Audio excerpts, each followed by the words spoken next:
Hello प्यारे दोस्तों, नमस्कार। स्वागत है आपके अपने यूट्यूब चैनल बलवीर सिंह चौधरी में। प्यारे दोस्तों, ये एक ऐसा यूट्यूब चैनल है जिसमें no drama, no fake, only news given and tech. आपको पता है कि आप लोगों से मैंने कमिटमेंट किया था कि जो भी ये यूट्यूब चैनल न्यूज़ देगा वो एक ओरिजिनल देगा, यानी पहले न्यूज़ को एनालिसिस करता है। एनालिसिस करने के बाद में पूरे नियमों के ऊपर छानबीन करने के बाद आप लाइक जो भी न्यूज़ें होती हैं उनको समीक्षा के बाद रीजनल लैंग्वेज में आपके सामने लेकर आता है। ये नहीं कि आज बैठक हुई, उसका एजेंडा कोई उजागर हुआ नहीं और आप लोगों के सामने वीडियो दे दिया जल्दबाजी में। ऐसा ये यूट्यूब चैनल बिल्कुल नहीं करता, क्योंकि ये एक ऐसा यूट्यूब चैनल है जो राजस्थान भर के नहीं, पूरे इंडिया के जितने भी कॉन्ट्रेक्चुअल एम्प्लॉई हैं या गवर्नमेंट एम्प्लॉई हैं, किसी प्रकार का गवर्नमेंट एम्प्लॉई है, उनके लिए ये संपूर्ण रूप से 100% समर्पित चैनल है। और आप लोगों को याद दिला देना चाहता हूं कि राजस्थान के जितने भी गवर्नमेंट कॉन्ट्रेक्चुअल एम्प्लॉई हैं उनके लिए हाल ही में 19 सितंबर 2023 को मंत्रिमंडल उप समिति की बैठक माननीय मुख्यमंत्री अशोक गहलोत जी की अध्यक्षता में होने जा रही है। उनकी निगरानी में होगी और जितने भी कॉन्ट्रेक्चुअल एम्प्लॉई राजस्थान के वो नियमित होने जा रहे हैं। किस किस नियम से होंगे, किस प्रकार की, अभी हाल ही में जो 15 सितंबर 2023 को बैठक हुई थी उसमें आखिर क्या एजेंडा सामने आया, उन सारे नियमों को लेकर आज का ये वीडियो इंटरेस्टिंग रहने वाला है। आप लोगों से प्यारी सी गुजारिश है, 19 तारीख को जो एजेंडा आएगा बैठक का और 19 तारीख को जो बैठक होगी राजस्थान की शासन सचिवालय जयपुर में, वो भी ड्राफ्टिंग आप लोगों के सामने लाइव लेकर आऊंगा। तो आप लोगों से प्यारी सी गुजारिश जरूर बनती है कि आप लोग इस यूट्यूब चैनल को सब्सक्राइब कर लीजिएगा, बेल आइकन को ऑल पर प्रेस करना बिल्कुल नहीं भूलेगा। अंत में वीडियो अच्छा लगे जरूर लाइक कीजिएगा, दोस्तों तक शेयर करना बिल्कुल नहीं भूलेगा। शुरू करते हैं आज के इंटरेस्टिंग कंटेंट है उसका। सबसे फर्स्ट न्यूज़ आपके सामने ये रही। राजस्थान सरकार ग्रामीण विकास एवं पंचायत राज विभाग अनुभाग 3 यानी महात्मा गांधी नरेगा शासन सचिवालय के द्वारा ये लागू किया गया है। और यहाँ पर इसका देख लीजिएगा डिस्पैच नंबर और किन के लिए इसको डेलीगेट यानी निर्देशित किया गया है, यानी जिला कार्यक्रम समन्वयक EGS एवं जिला कलेक्ट्रेट जिला समस्त राजस्थान के लिए इसको जारी किया गया है। सबसे पहले मैं आपको सब्जेक्ट की तरफ आपका ध्यान आकर्षित करना चाहूँगा। सब्जेक्ट यहाँ पर देख लीजिएगा, उसके बाद मैं आपको टेबल की तरफ भी लेकर चलूँगा। सब्जेक्ट है महात्मा गांधी नरेगा योजना के अंतर्गत कॉन्ट्रेक्चुअल एम्प्लॉई रूल्स 2022 के तहत नियुक्त दिनांक को नरेगा योजना के अंतर्गत 9 वर्ष या इससे अधिक का अनुभव पूर्ण करने वाले संविदा कार्मिकों कैटेगरी वाइज सूचना चाहने बाबत, यानी उस कैटेगरी की सूचनाएं किन किन 3 कैटेगरियां हैं इसके अंदर। जिला स्तर की कैटेगरी में 4 कैटेगरी के कर्मचारी एम्प्लॉई हैं और पंचायत समिति स्तर के 6 कॉन्ट्रेक्चुअल एम्प्लॉई हैं और ग्राम पंचायत स्तर की उसमें 1 कैटेगरी है। उस टेबल की तरफ भी मैं आपको लेकर चलूंगा। उससे पहले मैं आपका ध्यान आकर्षित करना चाहूंगा आखिर जो माननीय शिवांगी स्वर्णकर आयुक्त EGS हैं उनके द्वारा इस लेटर को जारी किया गया 18 सितंबर 2023 तक यहाँ पर मस्ट रखा गया। मस्ट की तरफ मैं आपका ध्यान आकर्षित करना चाह रहा हूँ। ये देख लीजिए, यहाँ पर 18 सितंबर 2023 तक ये सूचनाएं दे दी जानी चाहिए, यानी जो 15 दिन का काम है 5 दिन के अंदर अंदर हो रहा है। और ये आपको बता देना चाहता हूं कि 10 जो विभाग हैं, डिपार्टमेंट हैं, उनके कॉन्ट्रेक्चुअल एम्प्लॉई हैं वो नियमित होने जा रहे हैं। उनका अनुभव मैं आपको बता देता हूं। प्रथम चरण में 15 वर्ष के होंगे वो रेगुलर होंगे और उसी के साथ में उसी नियम के अंतर्गत द्वितीय चरण में जो 9 वर्ष के कॉन्ट्रेक्चुअल एम्प्लॉई शिक्षण का अनुभव रखते हैं वो नियमित होंगे। तीसरे चरण की यदि कंटिन्यू की मैं बात करता हूं तो उसमें जो आदर्श आचार संहिता है राजस्थान में चुनाव की लगने वाली है, उससे पहले पहले तीसरा चरण भी शुरू होगा। उसमें जो 5 वर्ष से कम या 9 वर्ष से कम जो अनुभव रखना चाहते हैं वो उसमें रेगुलर की श्रेणी में आने वाले हैं। उन सारी चीजों पर खुलासा करूंगा, बने रहे इस वीडियो में। अब मैं आपको लेकर चलता हूं उस टेबल की तरफ जिस टेबल की मैं बात कर रहा हूं। आखिर उसमें 3 कैटेगरी कौन कौन सी रखी गई, ध्यान यहां आकर्षित करना चाहूंगा। इस टेबल को देख लीजिएगा, यहां पर अंडरलाइन मैंने कर लिया है। इसमें क्लियर लिखा हुआ है महात्मा गांधी नरेगा योजना के अंतर्गत जिला, ब्लॉक और ग्राम पंचायत स्तर पर कॉन्ट्रेक्चुअल जो रूल है 2022 के तहत कार्यरत संविदा कार्मिक जो कि कॉन्ट्रेक्चुअल रूल 2022 के तहत नियुक्त दिनांक को नरेगा योजना के अंतर्गत 9 वर्ष या इससे अधिक का अनुभव रखते हैं, उस कैटेगरी वाइज पदवार यहां पर सूचनाएं मांगी गई है। सबसे पहले मैं आपको बता देता हूं जिला स्तर पर कौन कौन सी कैटेगरी है। यहां पर फर्स्ट कैटेगरी की बात कर रहा हूं तो यहां पर समन्वय अभिसरण एवं मूल्यांकन अधिकारी है। दूसरे नंबर की यदि बात कर रहा हूं यहां पर समन्वय परीक्षण एवं पर्यवेक्षण IGS है। और यहाँ पर थर्ड की बात करें तो AIS मैनेजर है। और चौथे नंबर की यदि हम बात करें तो डाटा एंट्री सहायक है। इस टेबल को बड़ा करके मैं कौन कौन से विभागों के इसमें कर्मचारी रहने वाले हैं। यदि मैं पंचायत समिति स्तर की बात करूंगा तो यहाँ पर देख लीजिएगा पंचायत समिति स्तर पर कौन कौन से कैटेगरी के हैं। कनिष्ठ तकनीकी सहायक, लेखा सहायक, MIS मैनेजर, डाटा एंट्री और सहायक मैनेजर। और 6 नंबर पर कंप्यूटर ऑपरेटर विद मशीन, संविदा नवीन पद, डाटा एंट्री सहायक इनका रखा की बात कर रहा हूं तो मैं आपके सामने टेबल पर लेकर आया हूं। ग्राम पंचायत स्तर पर यहां पर कैटेगरी में 1 रखा गया है, ओनली फॉर 1। यहां पर ग्राम रोजगार सहायक है, मांगी गई है उस कैटेगरी की तरफ मैं आपका ध्यान आकर्षित करना चाह रहा हूं इस टेबल की तरफ। यहां पर सबसे पहले देख लीजिएगा, यहां पर journal SC, ST, OBC, MBC, EWS और टोटल कैटेगरी वाइज यहाँ पर क्या क्या सूचना है। और यहाँ पर सबसे पहले आपका ध्यान आकर्षित करना चाह रहा हूँ, यहाँ पर देख लीजिएगा, यानी जिन व्यक्तियों का 9 वर्ष का अनुभव एडॉप्शन के बाद की बात कर रहा हूँ, एडॉप्शन से पूर्व यदि वो कॉन्ट्रैक्चुअल एम्प्लॉय रहे हैं तो उनका जो शिक्षण अनुभव है या उनका इस विभाग के अंतर्गत कार्य करने का जो अनुभव है 9 वर्ष तक टिल 9 ईयर्स का अनुभव है, तो वो रेगुलर होने की श्रेणी में आ रहे हैं। अग्रिम बधाई आप लोगों को। अब मैं आपको लेकर चलता हूं कि राजस्थान सरकार जो वित्त नियम विभाग का जो नियम है सभी विभागों के, जिसमें संयुक्त शासन सचिव फर्स्ट सुरेश कुमार वर्मा जी इनके द्वारा जारी किया गया है, उस नियम की तरफ मैं आपका ध्यान आकर्षित करना चाहूंगा। मैं आपको लेकर आया हूं यहाँ पर थर्ड एजेंडी की तरफ, यानी यहाँ पर क्लियर देख लीजिएगा, यहाँ दिखाई दे रहा है विभाग द्वारा अधीन संचालित विभिन्न योजना परियोजनाओं में संविदा पर कार्यरत कार्मिकों उक्त नियमों के अंतर्गत लाए जाने, उनका पारिश्रम निर्धारण करने तथा नवीन पद पर रखे जाने वित्त विभाग की सहमति प्रदान कर दी गई है। यानी जो 15 सितंबर की जो बैठक थी उसमें किन किन विभागों के कर्मचारी हैं, वो कॉन्ट्रैक्चुअल एम्प्लॉई हैं जिनका 5 वर्ष नियमित होने जा रहे हैं, वो कैटेगरी वाइज मैं आपके सामने रख रहा हूं। कैटेगरी यहां पर देख लीजिएगा, प्रारंभिक शिक्षा विभाग, इसके अंतर्गत ये 3 प्रकार की कैटेगरियां आ रही हैं जो कि स्क्रीन पर आप लोग क्लियर यहां पर देख पा रहे होंगे। यदि मैं दूसरे डिपार्टमेंट की बात करूं, माध्यमिक शिक्षा बोर्ड का डिपार्टमेंट है, इसमें ये कैटेगरी सामने आ रही है। तीसरा नंबर संस्कृत शिक्षा विभाग है, इसमें एक कैटेगरी सामने आ रही है। उच्च शिक्षा विभाग का है, इसमें एक कैटेगरी सामने आ रही है। 5 नंबर तकनीकी शिक्षा विभाग, इसमें एक कैटेगरी सामने आ रही है। 6 नंबर ग्रामीण विकास पंचायत राज विभाग का है, इसमें एक कैटेगरी सामने आ रही है। ये सारी कैटेगरियां देख लेने के बाद 10 डिपार्टमेंट हैं, ये कैटेगरी के जितने भी कॉन्ट्रैक्चुअल एम्प्लॉय हैं वो रेगुलर होने जा रहे हैं। इन सभी PDF और नियम और रूलों का जो डिस्क्रिप्शन बॉक्स में मैंने लिंक दे दिया, वहां से डाउनलोड करके आप इन फ्यूचर यूज में इनको ले सकते हैं। अब देख लीजिए, राजस्थान पंचायत राज विभाग का है 7 नंबर, इसमें कौन कौन सी कैटेगरी आ रही है वो यहाँ पर स्क्रीन पर आप देख पा रहे होंगे, यहाँ पर क्लियर देख लीजिएगा। अब चलते 8 नंबर की कैटेगरी की तरफ। 8 नंबर में कौन सी कैटेगरी के व्यक्ति आ रहे हैं? 8 नंबर पर यहाँ पर देख लीजिएगा, 8 नंबर में अल्पसंख्यक विभाग है। यहाँ पर कौन कौन सी कैटेगरी के कैंडिडेट इसमें शामिल हैं वो यहाँ पर देख पा रहे होंगे आप लोग स्क्रीन पर। 8 नंबर कैटेगरी। 9 नंबर की कैटेगरी में आप लोग देख लीजिएगा, 9 नंबर की कैटेगरी यहाँ पर है। 9 नंबर में कौन कौन से कैंडिडेट रेगुलर होने जा रहे हैं जिनका 9 वर्ष, 5 वर्ष या 15 वर्ष का अनुभव है।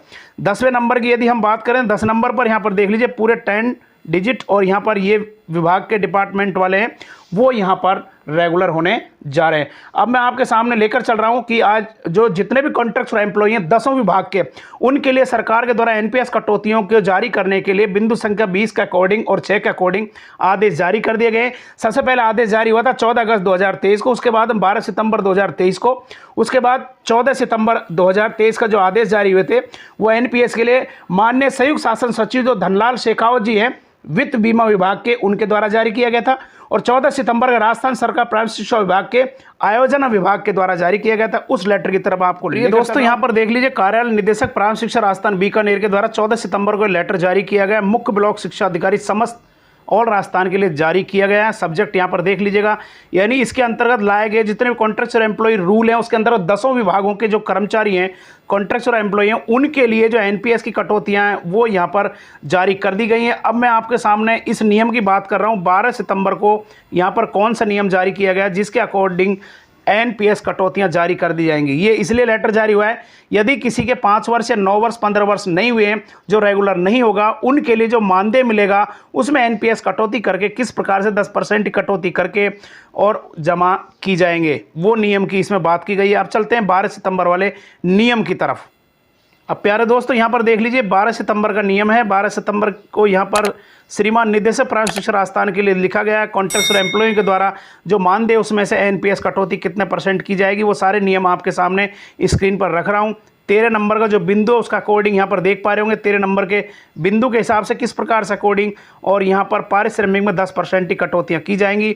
और जो भी जमा की गई राशि है NPS की उसमें 50% राशि कार्मिक के मासिक पारिश्रमिक में से 10% कटौती की जाएगी। ये ID नंबर जारी किए गए हैं, इस ID के अकॉर्डिंग उसमें कटौतियाँ की जाएगी। गवर्नमेंट के देख लीजिए आदेश मुकेश शर्मा संयुक्त शासन किया गया था, यहाँ पर देख लीजिए 9 सितंबर, यहाँ पर 12 सितंबर 2023 को जारी किया गया था। अब उस लेटर की तरफ लेकर चलता हूँ जो सबसे पहले लेटर जारी किया था प्राथमिक शिक्षा विभाग के द्वारा NPS कटौती की तरफ। ये मैं इसलिए दिखा रहा हूँ आप लोगों को, जो भी जितने भी 10 डिपार्टमेंट के कॉन्ट्रैक्चुअल एम्प्लॉय हैं राजस्थान के, वो इनको यूज करके अपने मानदेय से 50% से 10% की NPS कटौतियाँ करवा के आपके मानदेय को हर जुलाई को और पारिश्रमिक में आप लोग इस प्रकार के एरियर के रूप में ले सकते हैं। 14 अगस्त 2023 का लेटर जारी किया गया था। अतिरिक्त माननीय निदेशक महोदय PF राज्य बीमा प्रावधायी विधि विभाग राजस्थान सरकार के द्वारा यहाँ पर क्लियर लिखा हुआ है, देख लीजिएगा, नवनियुक्त संविदा कार्मिकों के प्रान नंबर एवं एनपीएस कटौती के संबंध में ये लेटर जारी किया गया था और इस लेटर में इन बिंदुओं की पालना सुनिश्चित करने के लिए यहाँ पर राज्य सरकार के द्वारा लेटर जारी किया गया था, जिसकी पालना अभी तक नहीं हुई है। जितने भी राजस्थान के पीओ महोदय हैं या डीडीओ महोदय हैं, उनके द्वारा इसकी पालना सुनिश्चित करना अनिवार्य है। इनकी पालना आपका ध्यान आकर्षित करना चाहूंगा कि 15 सितंबर 2023 को जो बैठक हुई थी उसमें आखिर जितने भी कॉन्ट्रैक्चुअल एम्प्लॉई हैं 10 डिपार्टमेंट के ऑल राजस्थान के, उनको रेगुलर करने के लिए आखिर एजेंडा क्या था और उसका क्या क्या इंप्लीमेंट हुआ उसकी तरफ लेकर चलूंगा। उसके बाद मैं आपको लेकर चलूंगा एनपीएस की तरफ। वहां पर एनपीएस के बाद में जितने भी एम्प्लॉई हैं, गवर्नमेंट एम्प्लॉई हैं, वित्त विभाग का एक नियम जारी हुआ था 14 सितंबर को, यानी शासन सचिव रोहित कुमार गुप्ता जी के द्वारा, जिसमें लिखा गया था 1 जनवरी 2004 एवं इसके पश्चात नियुक्त लेकिन परंतु 31 मार्च 2022 तक सेवानिवृत्त कार्मिकों के लिए आरजीएचएस के लाभ किस प्रकार से दे होंगे, उस लेटर की तरफ मैं आपको लेकर चलूंगा।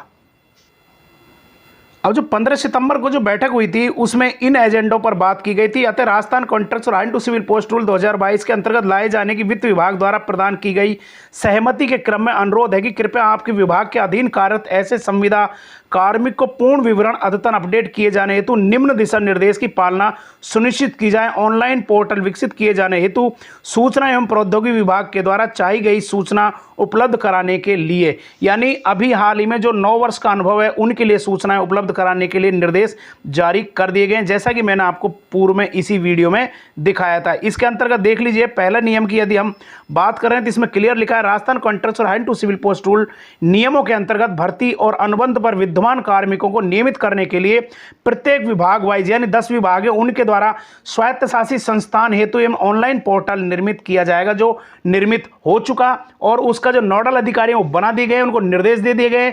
और सबसे पहले मैं आपको स्टेप बाय स्टेप बता देता हूं। सबसे पहले फाइनेंस डिपार्टमेंट के बाद में जाता है, उसके बाद डीओपी के बाद में जाता है, डीओपी के बाद में बैठक के बाद में कैबिनेट मंत्रिमंडल में जाता है, वहां से जाने के बाद में वापस डीओपी में आता है, डीओपी में रूल बनने के बाद में ये सीधा जाता है श्रीमान निदेशक महोदय प्राथमिक शिक्षा राजस्थान विभाग के लिए, वहां से समस्त जिला शिक्षा अधिकारी होते हैं जिलों के, वहां जाता है। वहां से जाने के बाद माननीय सीबीओ महोदय के पास जाता है, सीबीओ महोदय के पास जाने के बाद में जितने भी राजस्थान के यूसीओ और पीओ जो होते हैं पंचायत प्राथमिक शिक्षा अधिकारी और क्लस्टर प्राथमिक शिक्षा अधिकारी, उनके पास में ये रूल जाते हैं। रूल जाने के बाद नियुक्ति पत्र जारी होते हैं। 2 नंबर के बिंदु को देख लेने के बाद में अब मैं आपको ध्यान आकर्षित करना चाहूंगा तीसरे बिंदु की तरफ। यहां पर डाटा मैनेजमेंट, यहां पर देख लीजिए, डाटा मैनेजमेंट एग्जाई करने के लिए, डाटा मैनेजमेंट करने के लिए भर्ती नियमितीकरण प्रक्रिया निर्धारित समयावधि में पूर्ण करने के लिए, यानी केवल 15 दिवस का जो कार्य हो 5 दिवस में कार्य करना होगा, क्योंकि राजस्थान में जो इलेक्शन है 2024 के, उनके आदर्श आचार संहिता जल्द से जल्द अक्टूबर के फर्स्ट वीक में लगभग लगने वाली है। उससे पूर्व ये सारे कार्य की गति को एंड टू एंड सॉल्यूशन के रूप में जारी कर दिया गया राजस्थान सरकार के द्वारा, यानी एंड टू एंड सॉल्यूशन के रूप में ये काम करेगा। ये सारे नियम आप लोग देख पा रहे होंगे। इन सारी चीज़ों की जो पीडीएफ है मैंने डिस्क्रिप्शन बॉक्स में दे दी है, वहां से आप लोग डाउनलोड करके इनको यूज में ले सकते हैं। अब मैं आपको लेकर चलता हूं आरजीएचएस कार्ड की तरफ, जो 31 मार्च 2022 के बाद जितने भी रिटायर्ड सरकारी कर्मचारी हैं उनके लिए आरजीएचएस कार्ड किस प्रकार से काम करेगा उस नियम की तरफ। तो प्यारे दोस्तों, यहाँ पर देख लीजिए, राजस्थान सरकार वित्त नियम अनुभाग और 14 सितंबर को जारी किया गया है। यहाँ पर ये डिस्पैच नंबर देख लीजिए, ऑर्डर की कॉपी, सब्जेक्ट को यदि मैं आपको ध्यान आकर्षित करना चाहूँ सब्जेक्ट की तरफ, तो यहाँ पर देख पा रहे होंगे दिनांक 1/1/2004 एवं उसके पश्चात नियुक्त परंतु दिनांक 31 मार्च 2022 तक सेवानिवृत्त कार्मिक को राजस्थान सरकार स्वास्थ्य योजना यानी आरजीएचएस कार्ड के अंतर्गत चिकित्सा सुविधा दिए जाने के संबंध में, इसकी कॉपी मैंने डिस्क्रिप्शन बॉक्स में लिंक कर दी है, वहां से डाउनलोड करके आप इन फ्यूचर यूज ले सकते हैं। किस प्रकार से कितने वर्ष की इसमें सेवा होनी चाहिए, उस सेवा के बाद में कितने कटौती के बाद में आप लोग इसके जो आरजीएचएस कार्ड है उसके प्रभावी होंगे और आप लोगों के ऊपर उसका इंप्लीमेंटेशन होगा। ये माननीय रोहित गुप्ता शासन सचिव विभाग के ऑर्डर है। प्यारे दोस्तों, आज का वीडियो कैसा लगा जरूर आप लोग कमेंट बॉक्स में लिखिएगा, अपने दोस्तों तक शेयर करना बिल्कुल नहीं भूलेगा। और हाँ, मैं आपको याद दिला देता हूं कि 19 सितंबर 2023 को 10 विभागों के जो राजस्थान कॉन्ट्रैक्चुअल एम्प्लॉई हैं वो रेगुलर होने जा रहे हैं। उनके लिए मंत्रिमंडल उपसमिति की बैठक माननीय मुख्यमंत्री गहलोत जी की अध्यक्षता में शासन सचिवालय कमेटी रूल नंबर द्वितीय में होने जा रही है। उसकी सूचना सबसे पहले आपकी लैंग्वेज में इसी यूट्यूब चैनल पर आप लोगों को मिलने वाले, ये मेरा 100% कमिटमेंट आपको मिस नहीं होने दूंगा। आप लोगों से प्यारी सी गुजारिश जरूर बनती है, इस यूट्यूब चैनल को सब्सक्राइब कर लीजिएगा, बेल आइकन को ऑल पर प्रेस करना नहीं भूलिएगा। आज का वीडियो आपने देखा उसके लिए थैंक्स साथियों, फिर मिलते हैं नेक्स्ट वीडियो के साथ, तब तक के लिए थैंक्स।